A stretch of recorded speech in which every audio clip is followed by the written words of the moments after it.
My name is Hermann Mahnke. I'm the owner of HAT Dynamics.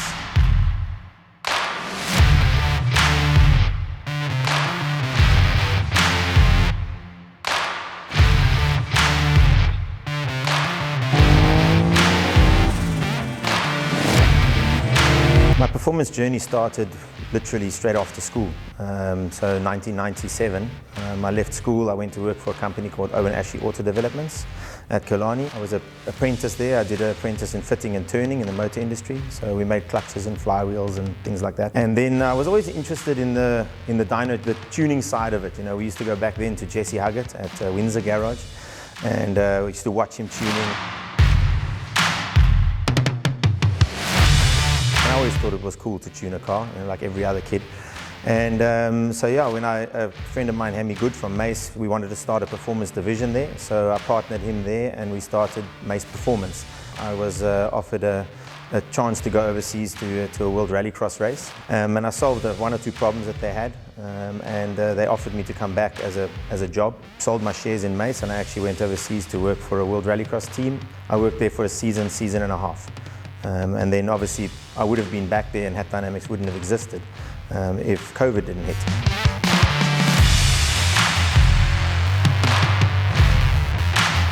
Once we couldn't travel anymore, I said to my wife, I don't really know what we're going to do now. We need to do something for money.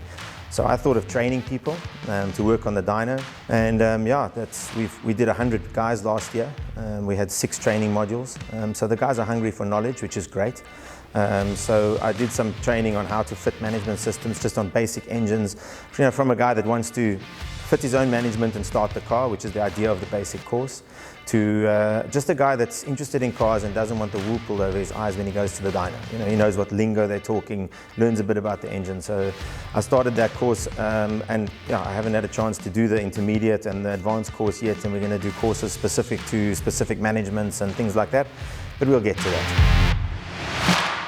Yeah, Sean, who became my partner, who was a friend and a customer, and he suggested that we've got a lot to offer and we make this thing bigger, and that's pretty much where 6 months ago we moved into the current premises, and we've been pretty much building on it ever since.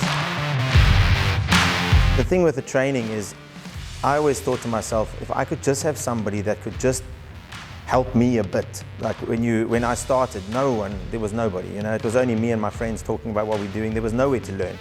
And I just thought, you know, to pass the knowledge on a little bit. I enjoy when a customer comes and they ask something, I'll explain it. And I always believe that if the customer understands what you're doing, number one, and why you're doing it, number two, they're a little bit more forgiving when you take a bit longer, because they start understanding the process. And because I'm a little bit of a perfectionist, so I want everything done right. And with these standalone management systems, it's difficult because there's so much to set and so much to do. I mean, I can't write a textbook on it. It's just what I've learned, you know. So, and I tell the guys in my training course, what I've learned over the years is what I'm sharing with you. It might be wrong, it might be right, but this is what I've learned. Because a dyno spits out a max power number, everybody thinks it's all about the power number. The problem is that if I ask you on your car, how much time have you spent at full throttle? If it's not a race car and it's a road car, out of the last 10,000 Ks between services, it's going to be a couple of seconds or maybe a minute or two, you know, if you did a top-end run somewhere. But other than that, it's the drivability of the car, the smoothness of the car. You know, I'll often give up sort of 5 kilowatt peak that we get a lot more torque at the bottom end, that the car drives a lot smoother. So it's all about the drivability of the car. So that's what I focus on, to be able to make the car drive better. I'm not trying to beat anybody in a power race. I'm not. There's no tuner wars with who makes the most power. I'm really not interested in power. When the car is right, whatever number it spits out on the dyno, it spits out. You can squeeze the last little bit of power at it, but it gets dangerous. The car runs too lean, it can melt pistons. You run too close to detonation, which can also break an engine. So if you, especially the turbocharged cars, if you just don't push to 99% and you just run the engine to its safe limit, that's where I tune to. I've always said when the engine breaks, the fun stops. I tune it to the furthest that I believe that the engine would be safe on the fuel that's being used. The higher quality fuel you use, race fuels and things like that, you can push further, but still within a safe limit, you know. And if the customer, some guys get upset, but they don't come in and dictate the power number. which guys I read on the internet, it should make this, and then I say to them, look, then you're at the wrong place. If you're looking for a peak power number, rather go somewhere else, but we'll give you a safe tune. At HAT Dynamics, we offer a wide range of services. What we try to steer clear of is full car builds. We're not fabricators. So in other words, if you want to build a chassis or build a subframe or something like that, that's not what we do. We can weld something, we can fix something, but it's not what we do as a general rule. If we start on the one end, the business was built around tuning. So we've got a dyno, we do standalone tuning with a standalone management systems. That's the most basic form of a management system. So it's the easiest to teach somebody on because you've literally just got timing, fueling. You don't have to speak about PIDs and all these kinds of things. Otherwise, we do Dastic Unichips, which is a piggyback system, it's a great product to add onto the car, which allows us to change the signals going to and from the ECU, where we don't actually change the base map inside the ECU. And then we do direct software onto the car where we change the tuning inside the ECU. So tuning can be pretty much broken up into those three categories. We also now starting to get in where we're offering software packages, so where guys can upload and load files. So let's say you've got another workshop or someone that doesn't have a dyno, or even a dyno shop that hasn't got a software solution. They can buy a machine which they pull the file from the car, they send it to me, I make the changes to the tune, and we send it back and they can load it onto the car. And those are called, they're authorized HAT tuners. So we've got three guys out there at the moment. There's one guy in Namibia, Picky Boss Performance.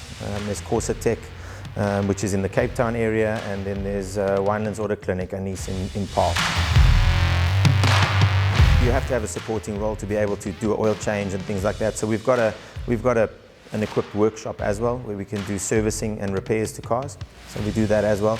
But it's pretty much, that's a minor side of our business. We're not essentially a service workshop. We're a performance workshop, a tuning workshop that can also do services. So the guys that have the performance cars and they're happy, we pride ourselves in returning the trust, and being honest. So the guys that have those performance cars, they want us to service their cars as well. So we've got that ability to do that. So we've got a lot of cars that are almost, I want to say, specific to the South African market. With our fuel we've got, number one, is not really good. So there's a lot of cars that if you buy a tune file from overseas or something like that, they might be pushing the timing too much or something like that because they got a better fuel, a different climate to us. So we want to develop South African made tune files and spread those around the country, So we've got good, safe tune files, like a D4D Toyota, a Ford Ranger 2.2, 3.2. A guy wants to tow his boat, he needs a bit more power. Or he's got a caravan, or he just puts his family into his Caravel, and the 2-litre engine just doesn't got enough power for him. Then that guy, we want to give him safely more power. That's pretty much where we want to go.